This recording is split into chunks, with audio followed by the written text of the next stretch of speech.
Hey there, comic book fans. I'm back from the comic shop again today. 7 comics today, all from my pull list. Nothing off the shelf. Nothing off the shelf even... I don't think there was any indie books on the shelf new that I saw. I think there was Marvel and DC stuff, but first we'll show you the top of the printer. Museum comics I got for this week. We've got Uncanny X-Men 130 and Outcast number 20. Outcast is a Paul Azaceta cover. I know him from, he was in the Marvel bullpen in the early 2000s. And I think he's got a new comic coming out that I can't remember the name of, but it's a Rick Remender written comic. So Paul's got a new comic coming out. And of course, we've got this classic Dazzler cover. I think this is her first appearance, right? Dazzler first appearance cover by J.R. Jr. and Terry Austin.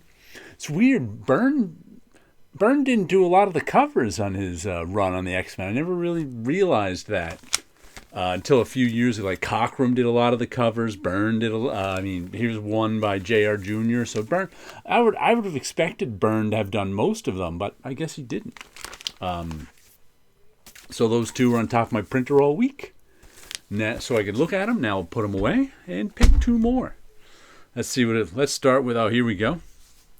We've got Creepshow, Volume 3, Issue 5 of 5. One of these Martin Morazzo. I forgot his last name.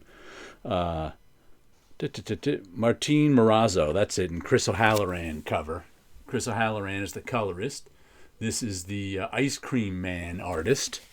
And this has been a good series. There's 2 10-page, I think they are, stories. Tent Revival, Ed Brisson and Cale Nagu.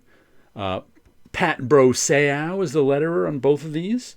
Prized Possession, Cami Garcia, Isaac Goodhart, Miguel Muerto. And nice horror tales. I like it. Out of the different... like those EC horror books from Oni I wasn't too fond of. This has been my favorite of the horror anthologies that have come out in recent years, so it's good stuff. New issue of World Tree, or World Tree 33, however you want to say it. It looks like I guess a watercolor-ish cover. And this is by... who's this? James Tinian is the writer? Yeah. Blanco. Who's the artist again? I forget the artist on this. Fernando Blanco. Colors by Jordi Belair. Letters by Aditya Bidikar. Always fun. This is a sort of a cyberpunk story of this internet under the internet that's taking kind of over the world, and this guy who gathered together a group of his friends to put it down, and they did, and now it's like 20 or 30 years later, and it's back, and they've got to see what they can do this time. Lots of little rectangles in this issue. Art's a little different. We'll have to see what's going on there. Then we've got the Tincan Society. Ooh, this one feels flimsy. Must be a 24-pager. Self-covered. Issue 5 of 9. Who's doing this one? Peter Warren, Francesco Mobili, and Chris Chuckery. They got their names up there. This is the one, the Tin Can Society is this group of kids. Well, they were a group of kids. They're not kids anymore. They grew up. They're still friends. One of them became this world-famous inventor. And he even built this Iron Man suit. Just kind of as a lark. Well, he got murdered in it. And now they're trying to figure out who stole the suit and what's going on. The friends are. I don't know what the cops are doing. But it's been I've enjoyed the story. Giant Generator, so I think that means it's a Rick Remender book. That's his imprint. Story Peter Warren and Rick Remender, it says. Writer Peter Warren. So Rick Remender will be doing that book with Paul Azaceta.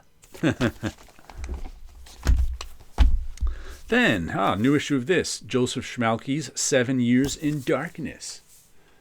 This is the one that's a wizard school. This is year 2. Year 2, issue 4.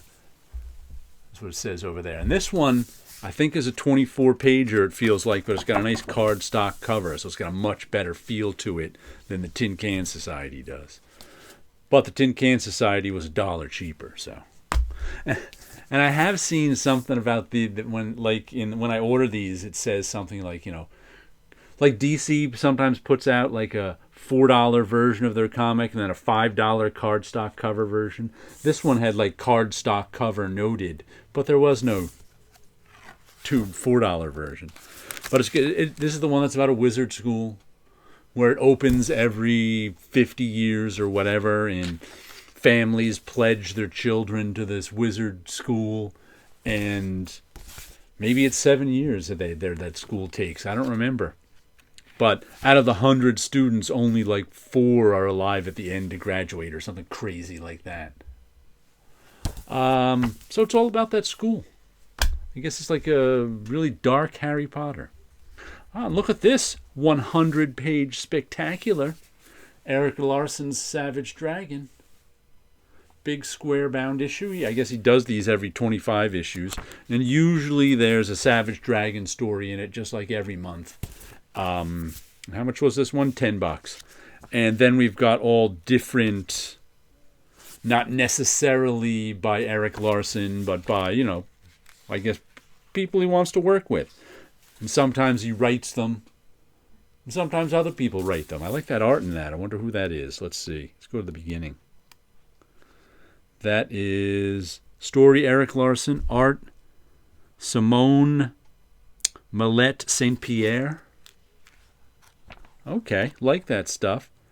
Then this looks like some Eric Larson stuff back here. So, always enjoy these giant-size issues. They're fun. Then let's see. We have got Null Hunter and Olympus Saga. This is the one that's the retelling of the, 11 Labors of Hercules? All of a sudden I can't remember the number. So, it's sort of a cyberpunk retelling. Who is this? This is writing Michael Walsh, who's also a good artist, but he's not drawing this. Art, Gustavo Vargas. Letters design, Becca Carey. Flatter, Laura Dragon. And back cover illustration, Artyom Trakhanov. I don't know if I said that name right, but I've been enjoying this one. Like I don't think I've ever read the 12 Labors of Hercules. Jeez, only I could remember. It must be 12. Everything's in 12s, not 11s. But I'm having fun reading this. Okay, let's see. Last thing we have is Tom Scioli's Monsterpiece Theater, number 3. Not sure how many issues this is. 3 or 4. Let me see if there's a...